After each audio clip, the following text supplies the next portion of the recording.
Hello and welcome to episode 4 of Robins on the Wire, a Bristol live podcast covering all things Bristol City. It's been a little while since we've done one of these. I think just over a week. Plenty of football been played in that time. But once again, joining me is Jack Buchanan. Jack, how are you, mate? How are you doing? Not too bad. I'd be better if we'd won one of the games, but not too bad. Happy with the performances, I think, overall.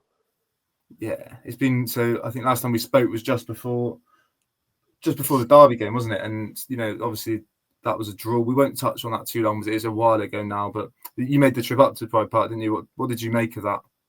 I did. It was all right. We managed to see them out quite well, I thought, in the first half hour or so before we got the goal, and the sort of lead up to the goal and until the end of the first half, we were really, really pushing them, and it was just a bit of a shame. Obviously, Reece came off start of the second half with an injury, which was frustrating and has kind of proved to be a little bit of an issue going forwards, but we'll touch on that a little bit more later, I'm sure.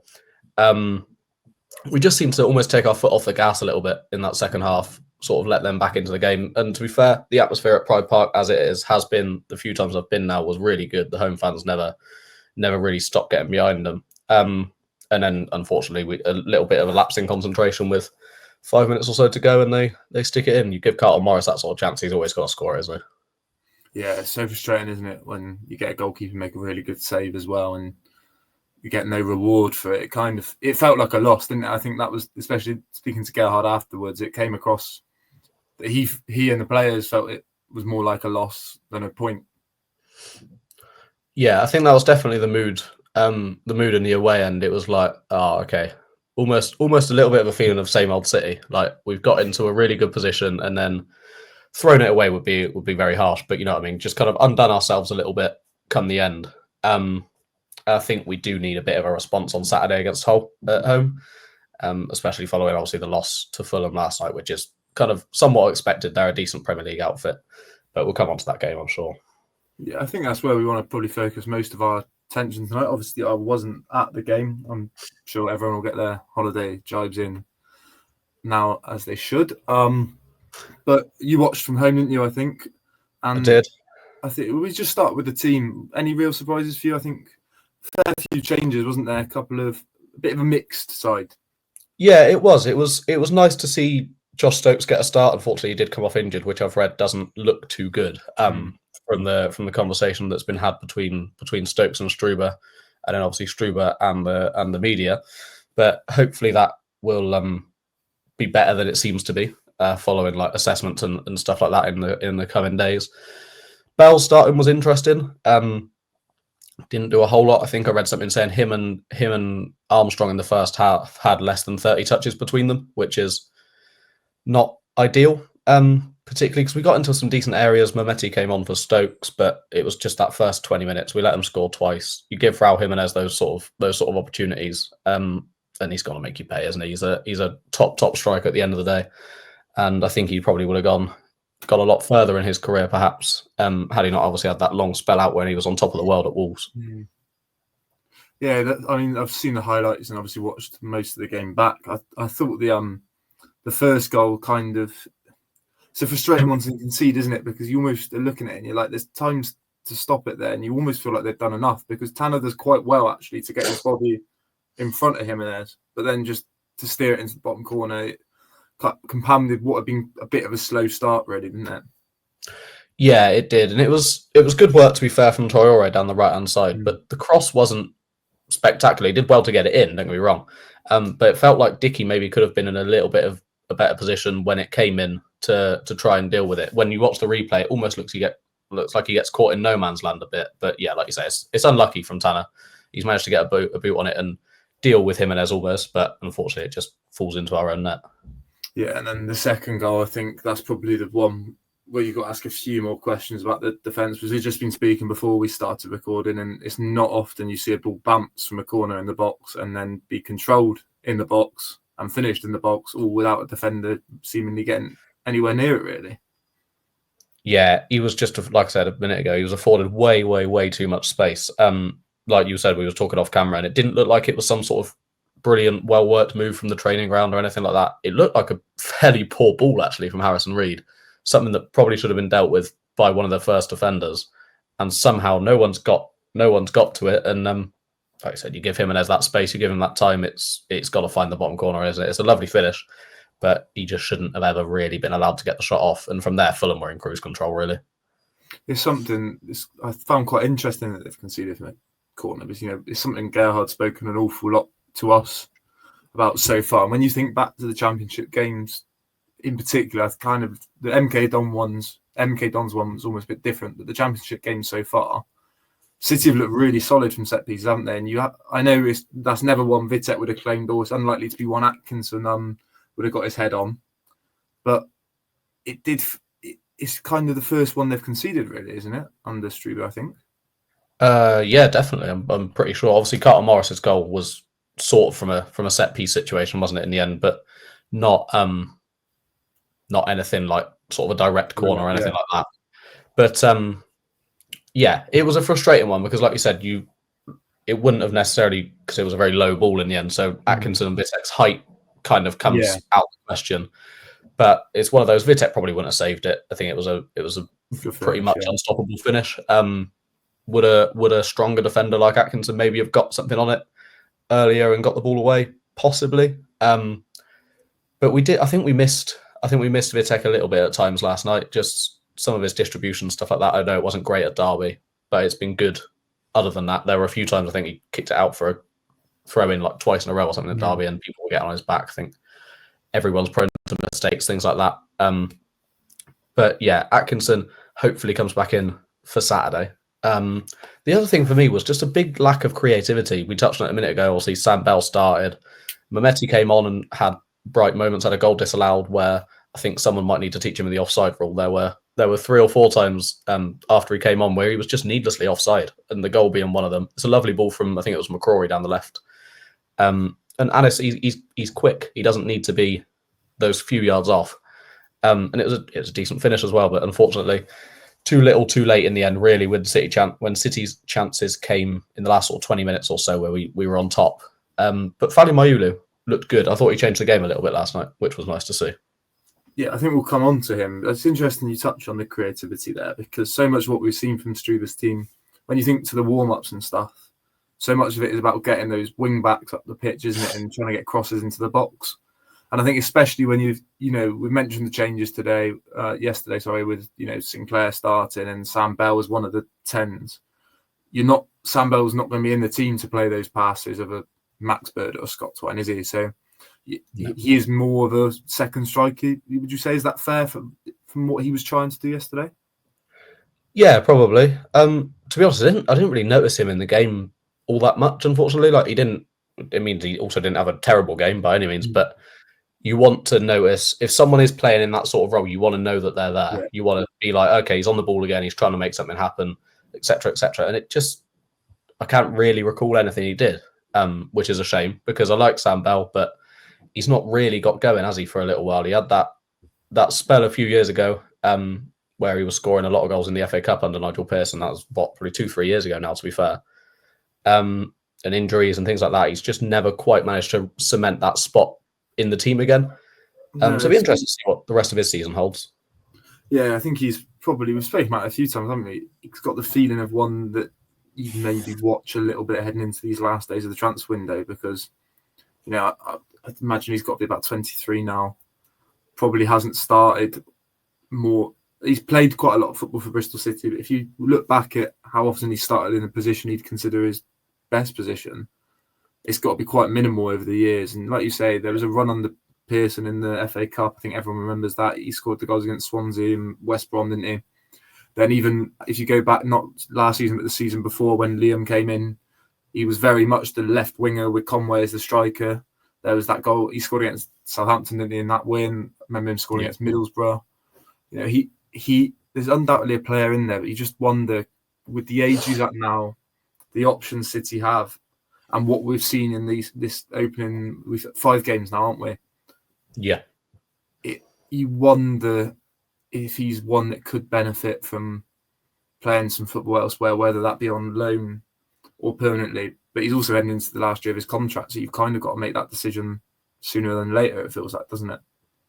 Yeah, definitely. Like you said, it's one of those where he played a spell of games at left back, I think, when he first broke into the team, and that was certainly interesting to watch.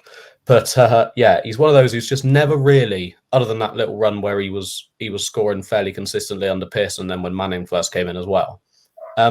He's never really been able to get a run of games consistently in what you would consider his best position, either out on the left or as a striker, more so as a 2 than on his own. But yeah, it's one of those he could do with some minutes, hopefully in a decent enough team, because if he goes out on loan to, let's say, a lower championship team or a good League One team, something like that, where we know he's going to play consistently, there's nothing saying if he has a great season that a lot of fans wouldn't necessarily want to see his contract renewed. I suppose it depends where City are as well by that sort of time, because I think there are a few people that could be moved on towards the end of this window, like we've said before, and hopefully 1 or 2 that we can try and get in. Yeah, I think that's the thing, isn't it? You touched on him as well. Obviously, alongside him was Josh Stokes. I think we can play the clip here of what Gerhard said to Dan about him post-match. It looks at the moment not good. Yeah, so we get a clear diagnosis tomorrow morning. We will inform you in this way. But right now it looks not good. His reaction and that what he tell me. Maybe this could be a long injury. We will see. So hopefully, I believe we're meant to be hearing from Gerhard tomorrow ahead of Hull.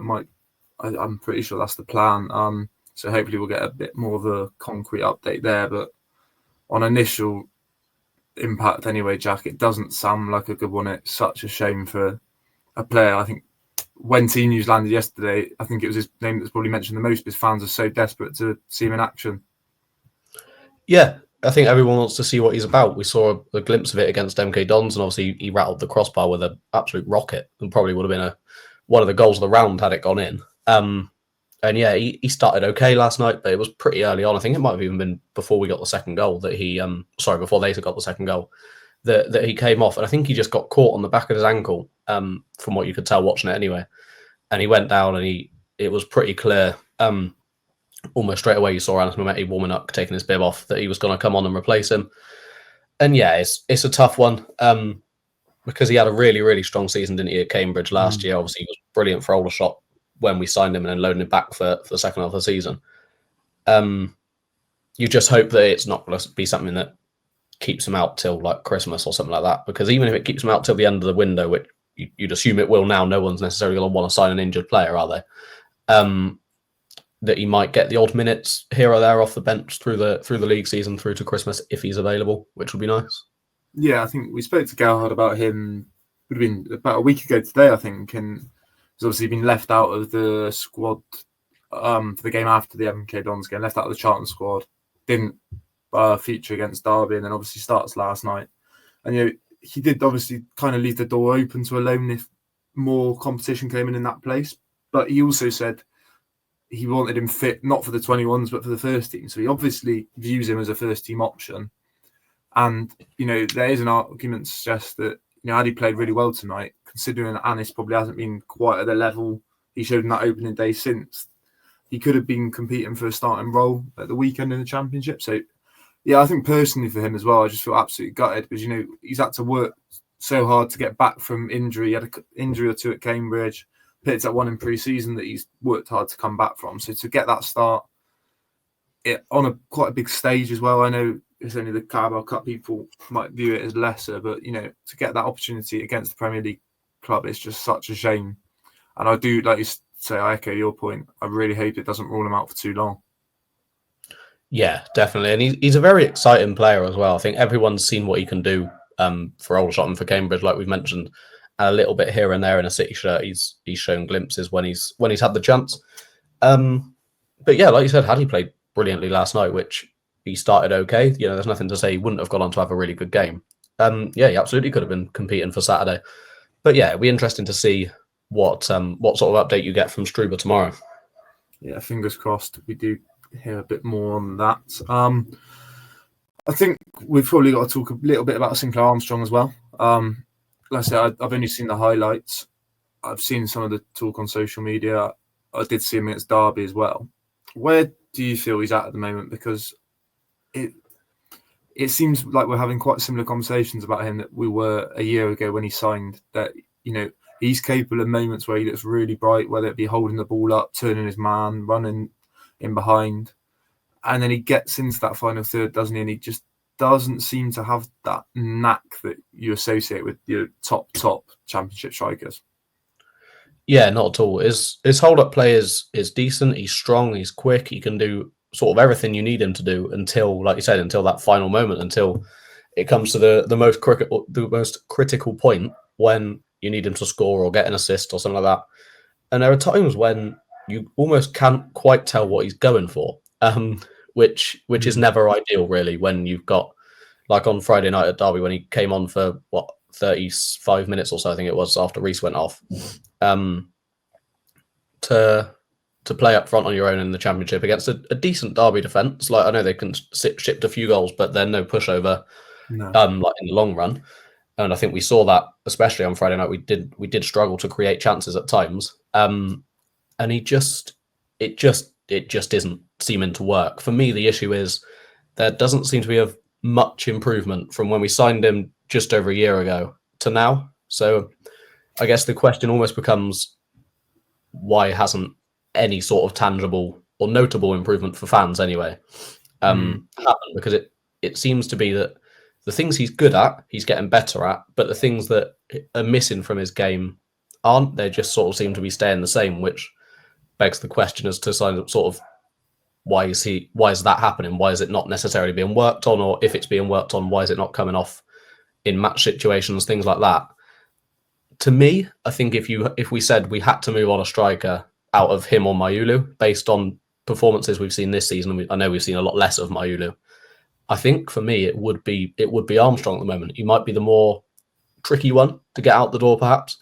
But I think if we want to bring someone in, we've said it a lot, you need to move someone out in theory, because we've got 6-7 players who could play as that striker at the moment. You can't justify an 8th one without being able to ship off, without being able to get rid of a couple.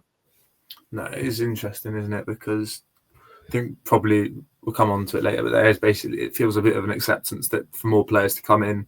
I think Tom Rawcliffe pretty much said as much when he was on Radio Bristol, that yes, we want to support the head coach with new signings, but when you look at the size of the squad to get those bodies in, you're probably going to have to lose a couple. And you'd imagine that includes at the top end of the pitch. Every people were asking if there's any updates on a striker and whether the club are looking for a striker. Every club in the 92 over this next week, whether it be Liverpool or the Titans of Grimsby, as they should now be known, they will be looking. They'd love to add another striker. Of course they would. Yeah. How possible that deal is will likely depend on what happens going out of the door. And Sinclair is an interesting one because I think it'd be safe to say he's second in Struber's pecking order at the moment. From what we've seen, the evidence of who's played and when Reece gets injured, it was straight to sinks. And he had Cornet, Bell, and Fally all waiting on the bench. He makes the changes tonight when Reece isn't quite fit, and it is Armstrong that comes in. I guess the question is, you've got to be very confident, wouldn't you, that you're getting someone else in if you were to allow him to leave between now and Monday's deadline. Yeah, definitely. And it's sort of been the topic of conversation, hasn't it? Like we said, since he signed, it does seem to be almost going around in circles with City fans of, he's having a good run of games. He might not be scoring, but he's doing X, Y, Z. I think Sheffield United away in the league last season, like not in the playoffs, when we played him and drew 1-1, was actually one of his better games last season. I know he missed, and even that, he missed a really good chance in the first half. And that almost, what you just said there, what you said there almost hits the nail on the head, doesn't it? Because I was doing the player ratings at Derby last week, and you're like, he runs the channel, he wins a free kick where the man's literally had to rugby tackle him, and you're like, that's what we want to see. And then there was the moment that almost summed up to me was Scott Twine lifted that great ball into him, and his first touch was, I'm a terrible footballer. I don't know what I'm doing, but the first touch was almost perfect. That he's not only brought it down and controlled it, he set himself, and he opened his body up. And all I was thinking was, right, wrap that top corner, wrap that near post, and the confidence it'll give you. And he opened his body up and almost just passed it into the keeper. Yeah, and you're like, on the one hand, you're like, that's so positive because you're so close to getting it right, and you're creating those chances, and you're capable of something not many forwards are. how much does that matter if you're not getting a goal or an assist at the end of it? I don't know, and he must find it frustrating. I think, as fans, we're so critical of him, but I've spoken to him, I've interviewed him a couple of times, and I know how hungry he is to like prove himself and improve. So I think he must even recognise the frustrations a little bit. Yeah, 100%. And I can only imagine. I mean, when was his last goal? Now it's got to be. It's November, quite a while. November last year against Argyle in the 4-0 it was. Well, there you go. So we're not that far away from a year, really. What's that? 9 months. So yeah, for a striker to go that long, it's frustrating for fans, but it must be equally as frustrating, if not more frustrating, for him when he knows that he's come close so many times and he's had those chances. It's just a question of why isn't it going in the net? What needs to be worked on? How does it need to be worked on? Things like that. But for me, Mayulu last night, they worked quite well as a two, to be fair. But it was one of those where Mayulu, they're very different players. Mayulu likes to come in, have it to feet, turn, try and play a pass or shoot or a bit of trickery and things like that. Armstrong's very much, like you say, he'll run the channels. He wants the ball over the top. He wants the ball through so he can run onto it, things like that. He's not going to get the ball, turn 3 players and then have a dig. So they almost played quite well off of each other. I know we didn't score. Mayulu hit the post, which would have been a great goal. And I can only imagine what it would have done for his confidence as well. If that had flown into the bottom corner with 5 minutes to go, you make it a very, very different game for Fulham, a very entertaining last 5 minutes at least. Yeah. And the City fans, we've seen it, both of them. Everyone wants them to succeed. We sing their names every time they come on the pitch, but it's just not quite working at the moment, which is what leads everyone to want an extra striker. And like you said, everyone in the football world wants a striker at the moment. Yeah, and I think it's that weird thing, isn't it? Of you've gone and got Emil Rees, and you're really happy with Emil Rees because he's a championship-proven striker who scored 20 goals. He's genuinely what the fans have been crying out for. Yeah, undoubtedly that needed to happen. But equally, then what that kind of shines a light on when you've got that is where the level of what those waiting in the wings are at. And I don't even think it's a slight on either Sinclair Armstrong or Fally Mayulu to say they're not quite at Emil Rees's level. We're talking, like I just said, we're talking about a proven forward who has been in this division for a long time. You don't expect 2 young strikers to be at that level, but there is undoubtedly a slight dip, and it's not on an individual basis. It's just how the team seems to operate. When Emil Rees hasn't been involved, they carry nowhere near as much of a threat, do they? No, not at all. And Sky touched on it last night. Like the commentators, they were saying Emil Rees in those, certainly the Charlton game and the Sheffield United game, he was absolutely crucial. I know we didn't win the Charlton game, obviously, but away at Sheffield United, I think, did he get an assist in the end? I think he assisted and assisted goal. Yeah, Mehmeti's, yeah. But he played a crucial role in the McCrory goal as well. Like that run to then play it intertwining, also played it across, and then we scored. He is exceptional, I think, so far. I know he hasn't got on the score sheet in a competitive game. Hopefully he's not out for too long. He was on the bench but didn't come on last night, which is a somewhat positive sign that he might be able to be involved in the weekend, hopefully. So I guess we'll have to wait and see on that one. But it is just one of those where the sooner we get him back, the better, because we haven't seemingly got that player who can just instantly fill his shoes. And I appreciate not many football teams do have 2 strikers who are just as good as each other when they only play one up front. But yeah, the sooner we get Rees back, the better, I think. Yeah, and I think, it's interesting, isn't it? Because a lot of the recruitment last year, when we spoke to Liam Manning about it, was that he liked the fact he had 3 in Wells, Fally and Sinclair. He had 3 completely different styles of striker, because he said to us that he felt the year before, when you're taking off Tommy Conway and bringing on Naki Wells, you almost got the same player. And it's that weird thing of, I completely understand why you want the different options, but equally, when you think about it, when Emil Rees gets injured then and you don't have a player who plays the same way, it feels almost that feels like a weakness to not have the familiar options. Do you know what I mean? I guess it's the difficulties of squad building that it's very easy on paper to go, we'll have this, and this. But when 4 or 5 players are out and you don't have a like-for-like replacement, it is really tough. Yeah, absolutely. And like you said, there were times where it worked brilliantly last season, having those well, mainly two. Obviously, we didn't see a lot of Mayulu in the end, especially the second half of the season. Obviously, he was out on loan. But had Wells or Armstrong got injured, we'd have been in a world of trouble, I think. Yeah, I think so. Because you'd have only been left with one of them. And as good as Wells was at the minutes he played last season, he can't play a full 90 at his age for us last season. I think he might not have done so at all last season. I certainly can't think of it off the top of my head.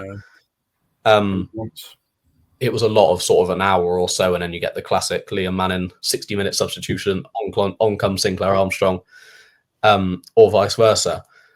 But then, yeah, this season we've almost seen that come to fruition far too early. We all said it, didn't we, after that Sheffield United game? I think we even said it on the pod. If Reece gets injured, we're not in a great spot. And lo and behold, less than a week later, or 2 weeks later, sorry, there it is. But like I said, hopefully he's back. He's back soon. Hopefully, we get a bit of an update from Struber for you tomorrow. Fingers crossed. Would be nice. I think we'll just kind of finish, I think, on the Fulham game and move on from there. But how to you is it a bit of disappointment getting out the cup at this stage? I know everyone wants a cup run, Gerhard said so, but is there a little bit of you that's almost thinking that might not necessarily be a bad thing to have like focus now on just Championship football up until January? Yeah, I think we spoke about it off camera. It's almost draws like Fulham away. They're good tests for the squad, obviously, but from a fan's perspective, it's almost the one you don't want, because they're a decent Premier League outfit. It's not like they're in terrible form. It's not like they're, with all due respect, they're not Man United. They're not Liverpool. They're not like a glamour tie. It's just one where you're probably going to turn up and lose, and it's like it's brilliant. You sell 2,500 tickets, everyone gets the night out in London, etc. It's lovely from that aspect, but you'd almost rather go out to a big boy and have that sort of glamour tie and the enjoyment and the money associated to that for the club as well, of course. Or, all right, let's not use Grimsby after last night, but Port Vale. And hope you see them off. So it's a bit frustrating, but it is what it is. Like you said, we can focus on the league, the classic cliche. And see where we are come Christmas. I like to say I don't really look at the table too much until Christmas. I don't think it matters that much. I think when you get to Christmas, January transfer window, also you want to know what you can add and where you're looking to be. But even then, we saw, was it Hull? I think like 5 years ago, were second or third at Christmas, ended up getting relegated. So anything can happen even at that point. But certain teams were second at Christmas, weren't they, or top at Christmas, and they missed out on a playoff place. Yeah, sounds awfully familiar. Awfully familiar. So, yeah, we'll see. We will see. I thought it was interesting. Rob Dickey did some press before last night's game, and he mentioned how, actually the way the squad are looking at it is almost like after Saturday's put the first real chance where you have a look and assess where you are. Because it's weird, isn't it? I feel like there's a bit of a not somber feeling, but I think just because of how exciting that opening day was. Two draws and two draws and then getting knocked out the cup has kind of left a bit of a dampener on feelings. But when you look at it, if City beat Hull on Saturday and you talk that unbeaten in the Championship have got knocked out of the League Cup by a Premier League team, that's not a bad start at all, is it? Really? No, not in the slightest. And if we turn up and win on Saturday, we're at 8 points from 4 games. I'm pretty sure if you look through the last few seasons, I'd imagine that 2 points per game every year certainly gets you in the playoffs, probably gets you promoted most seasons. If you can kind of keep that up for as much of the season as you can, you're going to end up in a very, very strong position. Yeah. I mean, what did City get to get in the playoffs last year? Probably, was it 70-ish points in the end, wasn't it? So yeah, it was just below, wasn't it, I think. So yeah, that'd be a healthy tally to get. About a tenth of the way there after about a tenth of the season. So if you kind of carry on that trajectory and look good, especially if we can have a win similar to Sheffield United, if it can be right, okay, we're back. Let's keep this up now. Obviously, we've got the international break, which will like you say, Dickey saying there, it's a good time for them to reflect. 4 league games in, obviously the 2 cup games as well. You look at where you're at. You look towards who we got after that: Sheffield United, Sheffield Wednesday, Oxford, Preston as the next 3. They're all somewhat kind fixtures, you'd hope.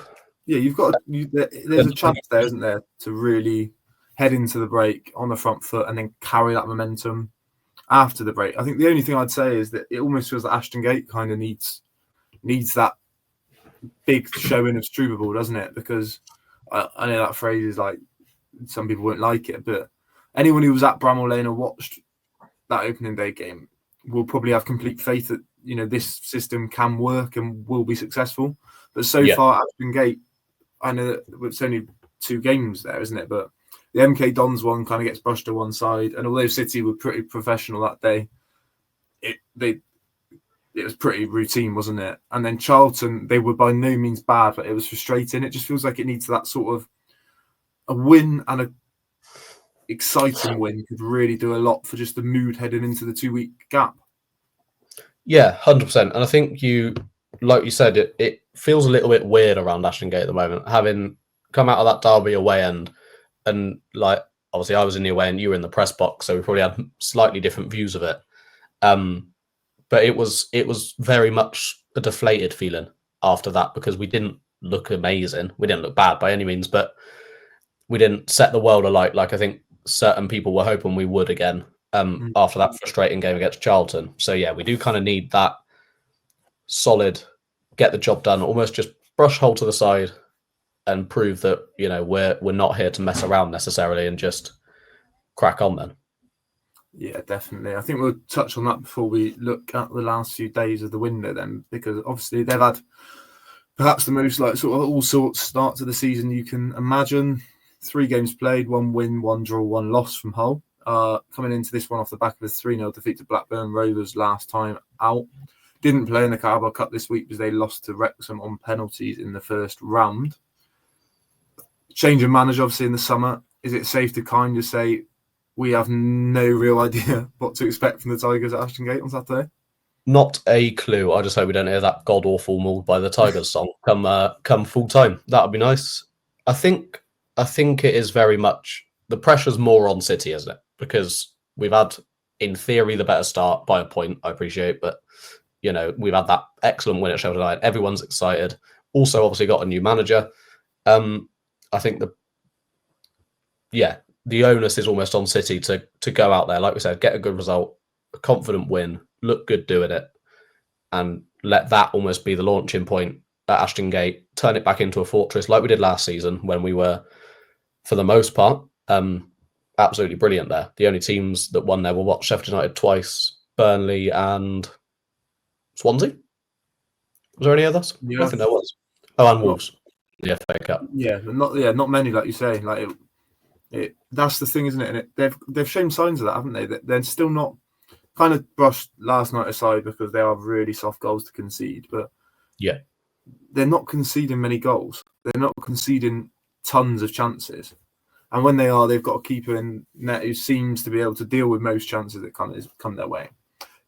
I know we're kind of echoing the same point, but it's really weird that it all feels a bit sort of blur when, like, it's been pretty positive. I don't know if I've got rose-tinted glass on there. I'm sure people tell me I do, and that, you know, I should have a reality check. But things could be an awful lot worse, especially considering we're not even 3 months into Gerhard Struber's tenure yet. You know, I know he's had the whole pre-season, but this is still, I think he'd probably admit it, a work in progress. And the early signs, albeit incredibly frustrating on a couple of occasions, have been mostly positive.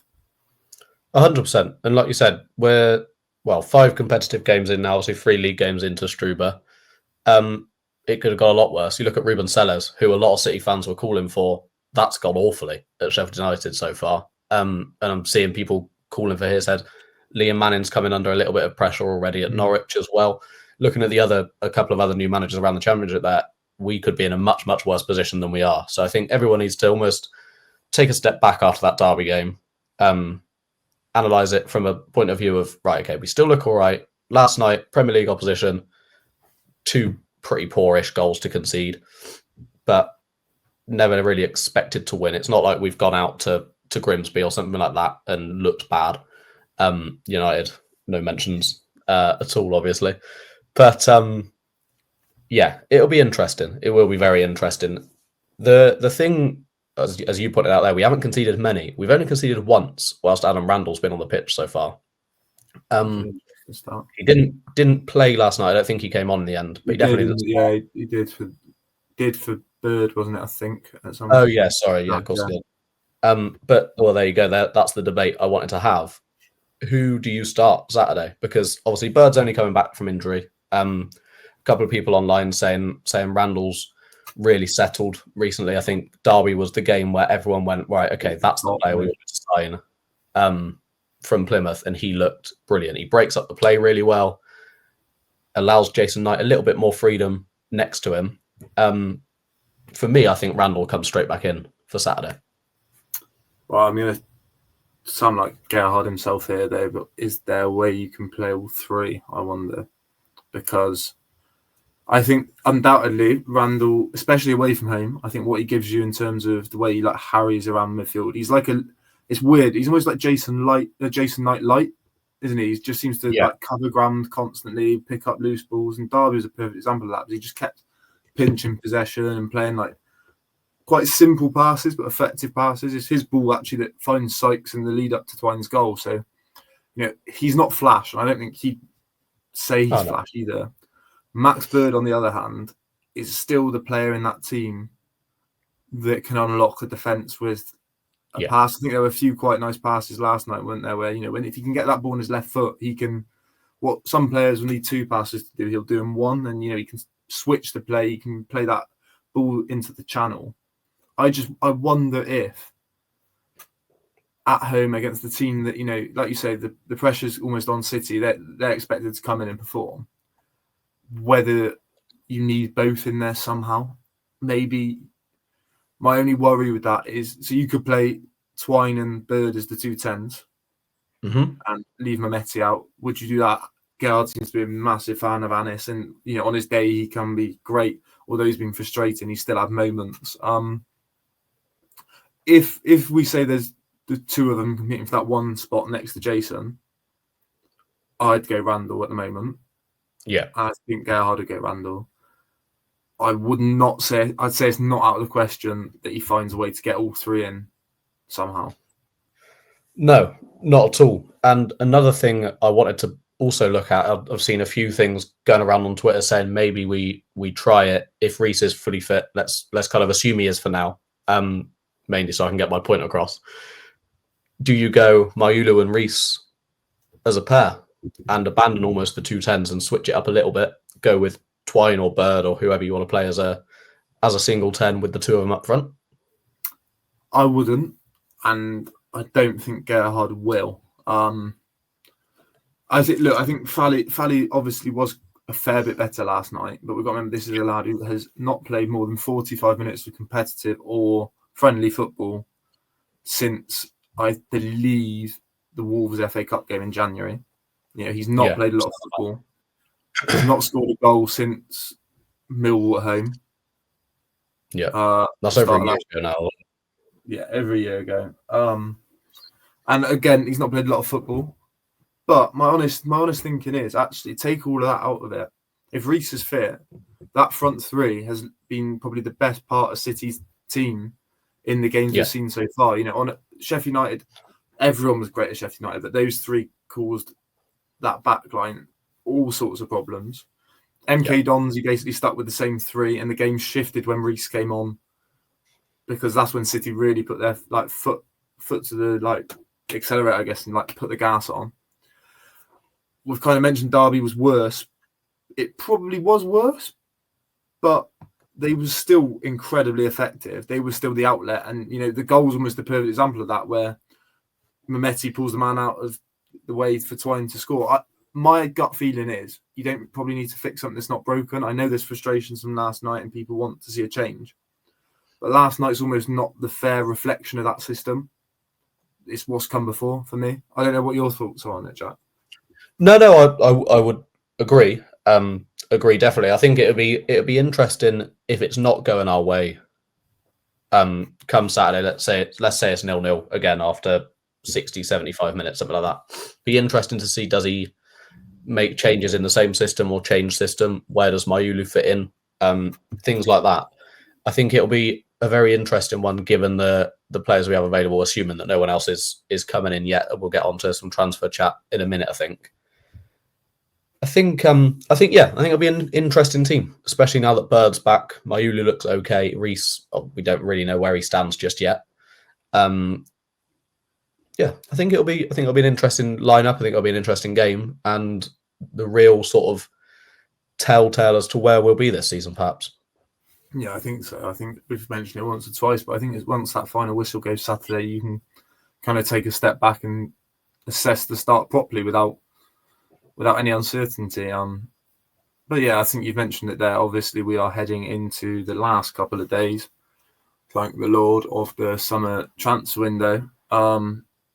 It closes on Monday. I believe it's at 7:00 at night. I think we're hoping to do a podcast episode nice and quickly after the deadline, once we kind of know where things stand. It's an interesting one with Bristol City, isn't it? Because, there's not been a signing since Radek Vitek, which was July, I think. So, yeah, you're talking probably about a month since the last signing. There was quite a big gap between him and Emil Reece coming in. Yeah. I think what most fans were really happy with the window. When we started this podcast, I think it was before the first game of the season, and we kind of said it seemed like really good business for the first bit of the window, really good start. Do you think that's a feeling that's kind of soured, or not soured, but reduced slightly in the last few weeks, Jack? I think, we've almost talked it to death now, haven't we? It was good business at the start, and it's remained good business what we've done. I don't think anyone's come in where you've gone, oh, that's a bit of a rubbish signing. Everyone's looked good. Even Lumley, he's done okay in the cup games, kept a clean sheet against MK Dons, wasn't at fault or anything like that for any of the goals last night. So that's all you can really ask for from a keeper, I suppose. Vitek, obviously sensational from what we've seen so far. Reece looks good. Randall looks good. I think that's everyone, isn't it? Yeah, I haven't missed someone. And I think that almost maybe says it. That's everyone. Maybe you want a couple more. But like you said, we've got a very bloated squad overall, I think. We've mentioned it already on this podcast. 6 or so players that can play as a 9. And the only one I think fans are entirely confident in is Emil Reece. I think everyone else you could look at and make an argument for them to be moved on, where possible, whether that be a loan like for someone like Sam Bell, where we've touched on, or a permanent transfer for someone probably more along the lines of Harry Cornick. As much as I think a lot of City fans love him, it's quite clear that he's probably not going to get any minutes again this season, unless all sorts of things happen. You want 1 or 2 more in through the door. We were obviously linked with that left back who played for Cologne last season. I know you heard about it yourself, so I'll let you kind of talk on that a little bit. Leo Paqarada. So he played under Gerhard at Cologne last year.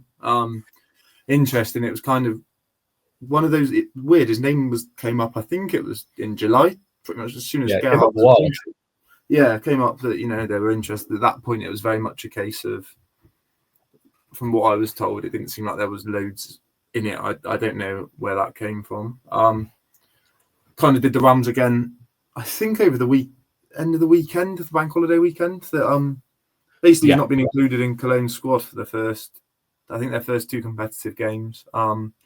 Their new manager basically came out and said that he is training with the training on his own. There's 3 players basically that have been told they're not part of the plans, and they've been training on their own with assistant coaches.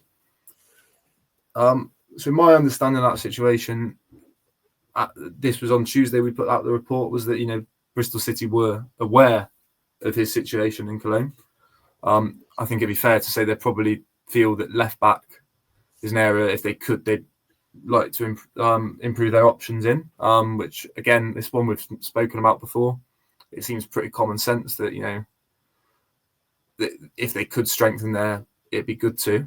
At that time, I was told there was nothing imminent in terms of him coming to City, and it didn't sound like there'd been like a concrete offer made. I know there's been some talk of that over in Germany and Kosovo, but my understanding was that a concrete offer hadn't been made, or nothing concrete was in place at that point.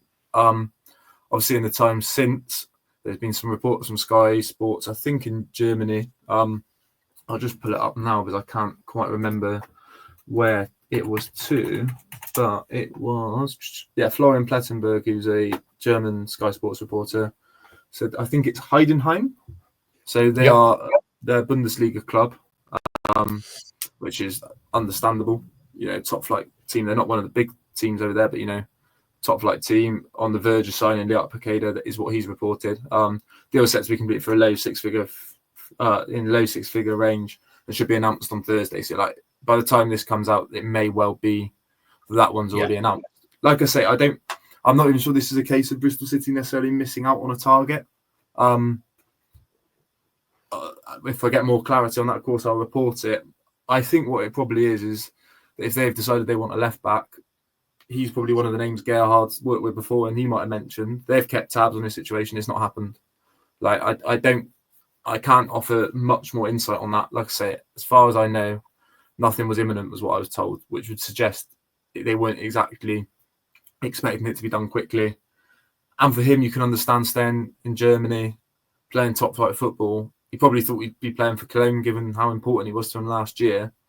That doesn't look to me like one that'll happen, but you never know. There can always be a twist or two, can't there? So until we get an announcement, which might already happen by the time this comes out, we can't rule it out entirely. But it doesn't look like one that's likely to progress past that sort of monitoring the situation. Yeah, which isn't the end of the world. Like you said, it doesn't sound like we put a bid in and got outdone or something like that. It just sounds like it was one of those. We had a look, it didn't come off, and that's it is what it is. But the point remains, I don't think realistically that we can really sign anyone or justify signing anyone until you'd probably say 2 or 3 have gone out the door, which with only 3 days left of the window now, or 3.5, it'll be very interesting to see what our podcast on Monday evening's like. Yeah, I think that's the thing it's kind of weird, isn't it? Because I saw someone put on Twitter this morning, you got 3 days left and it'd be nice to have a rumour. And you're like, well, I understand where people are coming from. I'm a football fan myself. I know people love the transfer window because we love getting a name like Paqarada where you're like, oh my God, who is he? You're on YouTube, aren't you? You're looking up highlights. I understand the fun of that. I think the honest thing with City is they'll probably have targets. Of course, they'll have targets. Struber said he wants to add a couple more. Like I said, Tom Rawcliffe has said on the radio that they want to support their manager and add those couple more where they can. They also said that to do that, people will probably have to go out the door, which makes complete sense given the size of the squad. So you got to take into account the size of that squad, which also will then mean the size of the wage bill and the academy pathway. So let's say with Paqarada, it was a case of they might have needed to get Hayden Roberts out the door. They might have needed to move somebody on. You then, if Hayden doesn't go and you sign Paqarada, you then not only got more options you need in that position, but you've blocked Elijah Morrison's pathway as well. It's a really tricky one because I know fans will be like, be proactive, get your business done. And I think they've actually done that with their early business. But if you go too far proactively, you end up in the situation City did last year where, we'll remember the statement that was put out in February that said, we went into the summer window with the plan of signing, was it something like 4 players and having 3 outgoings, and instead we had 2 outgoings and signed 7 players or something. You don't want to end up in a situation where you're having to undo your mistakes, because otherwise this is just going to happen a cycle of overspending, basically. Yeah, and we've been there before. As we all know, Nigel Pearson had to come in and somewhat rescue us from that in the end, bringing through a lot of youth players. Obviously, Conway, Scott, Semenyo being the main 3 who made us a small fortune in the end. It's interesting, though, you mentioned Elijah Morrison. Hayden Roberts came on last night. Morrison not involved in the squad. Bit of a strange one. Yeah, he didn't have that being the other way around. He didn't play for the 21s either on Tuesday. So, like I said, because I wasn't there last night, I've not had a chance to ask Gerhard about it. It's one that's on my list for press conference this week, because I think it'd be interesting just to know where he stands, whether it's an injury, whether it's a loan potentially. I don't know. I'm pretty sure I saw him I'm not certain. We're quite a way up in the press box. It looked like he might have been at Ashton Gate for the 21s game on Tuesday. It's one to ask about, because this is what I mean. And it's where the window's so difficult at this stage, because undoubtedly everyone will want to add, but there's so many moving parts.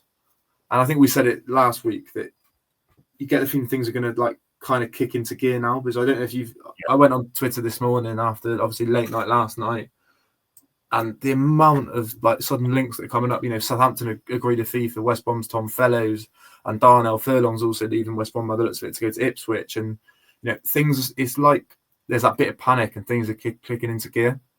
Yeah. Can you imagine if that's happening elsewhere? The players that City maybe had those conversations with, that Struber kind of alluded to, of maybe it's best you head elsewhere. If that's happening in other clubs, you have to imagine, and you kind of have to hope for the incoming business, that's going to start clicking at Ashton Gate as well. Yeah, you'd think so. I mean, we've seen it even higher up the pyramid, the Premier League. In the last week, you've had Eze move to Palace. Now there's like Palace are trying to sign Yerino, which means, I can't remember who plays for now. Is it Villarreal maybe? They'll have to sign someone. It's almost that domino effect of, let's say he was linked with Roberts was linked with Stockport earlier in the window. If they lose someone, they might come back in and go, right, that's who we want. And then it opens up a spot for City to try and find someone, so on and so forth. And it is just a huge domino effect. You kind of got to wait for other people to do their bit before we can move. But yeah, it'll be very interesting to see what the lay of the land is come Monday night at 7:00. Yeah, I think that domino effect you mentioned there, I think it's almost probably, and this is more my opinion, it probably applies to the Paqarada deal, because maybe had the Hayden Roberts domino fallen or somebody else's domino fallen, City might have got it done. But equally, you've got a player there who needs to go and find a club to go and play, because he's not getting minutes at Cologne. Is he going to necessarily? He might have really wanted to come up with Struber again, but if Hayden's not gone yet, maybe he doesn't. City can't do the deal. Maybe he can't risk potentially not advancing his career, can he? So it's a really difficult one. And there's that thing with City as well. They'll undoubtedly have players that they feel they could do with moving on. Equally, you'll probably want to get a fee for most of those players. So you don't want to be pushing them out the door completely to lower their value to then impact what you can do in the future. So it's like I say, I think it's been a really weird window. And, I've covered 2 now in this job. My first one could not have been more dull, because nothing happened in January. And this one's not exactly been like chaos, but it just feels all a bit like, it feels like something could happen at any point. Do you know what I mean? It feels like, and if one thing happens, you wonder how quickly a lot of others will. So yeah, I think fans, I can understand fans are frustrated, and I've seen a lot of tweets about how they feel that window's been handled, the mistakes that might or might not be made, and I understand why. But it's a bit like what we said about the whole game. I almost feel like you can't judge this transfer window until September 2nd, Tuesday morning, when we all wake up after watching Sky Sports or whatever we do on a deadline day these days. Maybe then you can stop and go, yes, this is a good window, or they should have done more here. But until then, I think it's kind of unfair to make your mind up now on it. Yeah, definitely. And even then, I think you almost don't fully grasp how good or bad the window was until almost the end of September, when everyone's in. Struber knows his squad then until January, that's a lot of football to be played. That's like, near on half the season gets played before the next window. If you've got players like Harry Cornick still here, will he end up getting minutes? Will he kind of stay doing what he's doing now? Is he only not playing because he's potentially moving on? Things like that. It often changes a lot of people's views, I think, because then we'll be 15, 20 games further down the line of Emil Rees, Adam Randall, Bitek, Lumley here and there, I suspect. And you have a bit of a clearer view as to just what's gone on, really. Yeah, and like last year, I mean, obviously I didn't start covering the club till November last year, but kept an eye on it before that. And I think the overall feeling when the transfer window closed last year was that it couldn't have gone much better. With Luke McNally was obviously a deadline day one, then Twine got done late, Earthy late. After all the early business, everyone was kind of like, oh, yeah, we've lost Tommy Conway, but, we've got 2 new strikers. We've got Twine, who was the one Liam really wanted. You've got George Earthy as an alternative. Added to your defensive numbers with Luke McNally. Not really lost anyone else that you're worried about. you was obviously done as well. You've got a wide option. It felt.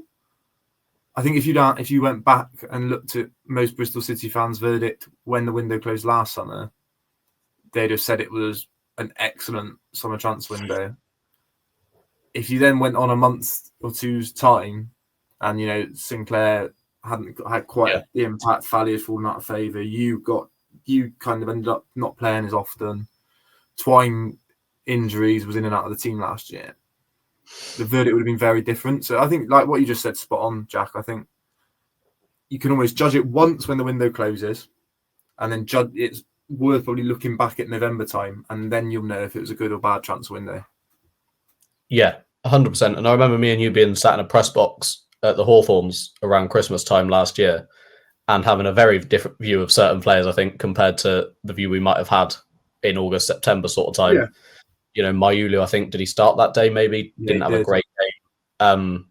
Things like that. It was in that period around Christmas where it really wasn't going City's way at all until, you go a few weeks later and some sort of magic happened and we ended up in the playoffs. But yeah, it'll be very, very interesting. Hopefully we've got a bit more to talk about on Monday. Otherwise, we'll have like a 15-minute podcast. Yeah. My gut feeling, and again, that's more how I feel about it than anything concrete. I think they'll probably get one done. I think partly just because of how vehemently Gerhard kind of nailed his colours to the mast, and he has done. He did an interview with BBC Radio Bristol last night where he kind of said it again, that he's put names forward because he wants these, like he wants this one or other, as he keeps putting it. I think with a new head coach, when you've kind of got him being that open about that, you have to find a way, and I think they will find a way. But I'd also expect a couple, maybe more, out by Monday. And it could be a case of things look exactly the same Saturday. I ask him after the game and he's like, we've got to wait and see. And then, who knows, Sunday afternoon, Monday, it could absolutely explode. I don't know. Yeah. But I think something's going to happen. And I think it needs to as well, as the other thing. Yeah, 100%. And like you said, from a fan's perspective, it is one of those where there might be unrest would be probably a stretch, but a little bit of uncertainty around certain things if we don't manage to get at least one more done. When I think, like we've said before, I think left back should be the priority. Just given the depth we've got, things like that, compared to striker, and it's probably the easier one to sort out as well. You'd assume. Yeah, it should be an easy deal. Like strikers are the hardest deal to do in football, because everyone's going to be looking for one, especially at this point in time.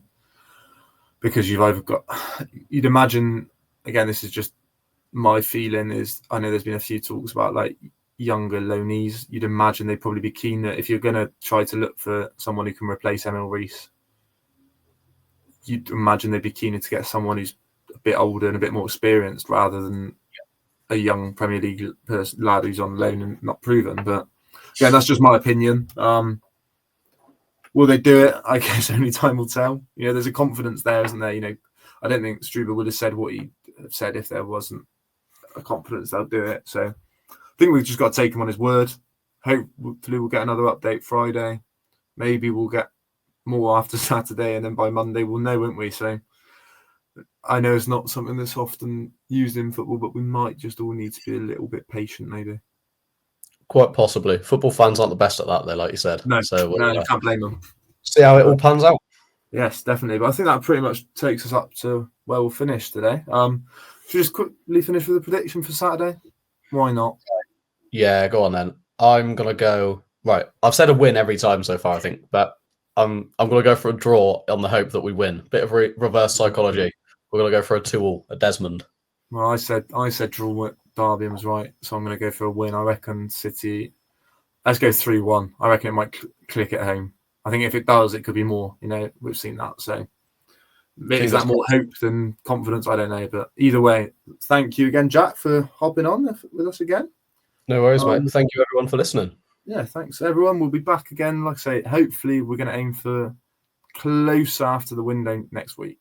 But until then, enjoy your weekend. Hopefully we'll have some transfer news to bring you then.